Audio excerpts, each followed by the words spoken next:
दोस्तों, मैं आपका भूपेंद्र नारायण सिंह कर्नाटक की सरजमी से INC टीवी पर आपका स्वागत करता हूं। इस वक्त मैं कर्नाटक के बेल्लारी में हूं। मैं जहां पर हूं काफ़ी सरगर्मी बढ़ी हुई है। वजह है श्री राहुल गांधी की भारत जोड़ो यात्रा में सोनिया गांधी जी की जो मौजूदगी थी कर्नाटक में, लोग बाग उनके स्वागत में मशगूल है। उनके अपने बीच देखकर भाव विभोर भी। दूसरी तरफ मेरे दिल दिमाग में दस्तक दे रहा है वो दौर जब सोनिया गांधी जी ने कर्नाटक से अपना खास रिश्ता जोड़ा था। देश की बेटी या विदेशी बहू? साल 1999 के लोकसभा चुनाव में बीजेपी ने यही सवाल पूछा था बेल्लारी की जनता से। बेल्लारी की जनता ने बेटी और बहू में फर्क करने वाली बीजेपी को जो जवाब दिया था वो जितना खास है उससे भी ज्यादा खास है श्रीमती सोनिया गांधी और बेल्लारी का रिश्ता। पति श्री राजीव गांधी की शहादत के बाद श्रीमती सोनिया गांधी को सक्रिय राजनीति में लाने की तमाम कोशिश हुई, लेकिन वो राजनीति से दूर रहने के अपने फैसले पर अडिग रहीं। दूसरी तरफ पार्टी और परिवार की प्रतिष्ठा दांव पर लगी हुई थी। देश में सांप्रदायिक शक्तियां सिर उठा रही थीं। नफरत, भय और उन्माद का वही माहौल बन रहा था जो आज है। वक्त की पुकार सुनकर श्रीमती सोनिया गांधी ने कर्तव्य पथ पर उतरने का फैसला किया। साल 1998 में वो कांग्रेस अध्यक्ष बनी और उसके अगले साल खबर आई कि सोनिया गांधी जी चुनावी राजनीति में अपना कदम रखेंगी।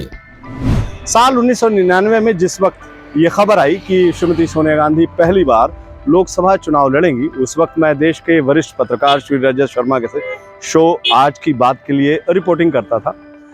उस वक्त सूत्रों से जो खबर मिल रही थी उसके मुताबिक श्रीमती सोनिया गांधी अपने पति की परंपरागत अमेठी सीट के अलावा एक और जगह से चुनाव लड़ेंगी, लेकिन वो दूसरी सीट कौन सी होगी, इस सवाल को लेकर अटकलों का बाजार उस वक्त बहुत गर्म था। उस वक्त देश का सबसे बड़ा सवाल यही बना हुआ था कि सोनिया गांधी जी अमेठी के अलावा और कहां से चुनाव लड़ेगी। कांग्रेस पार्टी श्रीमती सोनिया गांधी की चुनावी सीट का खुलासा नहीं कर रही थी। वजह थी बीजेपी की सियासी साजिश वाली चुनावी रणनीति। कांग्रेस के शीर्ष नेतृत्व को खबर मिल चुकी थी कि बीजेपी साम दाम दंड भेद, साफ शब्दों में कहें तो एन केन प्रकरण श्रीमती सोनिया गांधी को पहले ही चुनाव में परास्त करना चाह रही है ताकि उनका सियासी करियर शुरू होने से पहले ही ध्वस्त हो जाए। कांग्रेस और बीजेपी के बीच जारी इस चुनावी दांवपेच में एक अहम मोड़ आया 17 अगस्त 1999 को। 17 अगस्त 1999 ये तारीख आज भी मुझे याद है। मैं अपने पत्रकार साथियों के साथ दिल्ली के सियासी गलियारों में श्रीमती सोनिया गांधी से जुड़ी जो खबर है, चुनावी खबर, उसको तलाश रहा था। तभी मुझे खबर मिली कि श्रीमती सोनिया गांधी हैदराबाद जा रही हैं। उससे जुड़ी दूसरी खबर थी कि सोनिया गांधी जी आंध्र प्रदेश के मेढक या कोडप्पा से चुनाव लड़ सकती हैं। हैदराबाद से सोनिया गांधी जी का हेलीकॉप्टर उड़ा भी था कोडप्पा के लिए ही, लेकिन बीच रास्ते में उसने अपना रूट चेंज कर दिया। हेलीकॉप्टर कोडप्पा की जगह पहुंच गया कर्नाटक के इस बेल्लारी में। कर्नाटक का बेल्लारी कांग्रेस पार्टी के लिए वरदान की तरह है।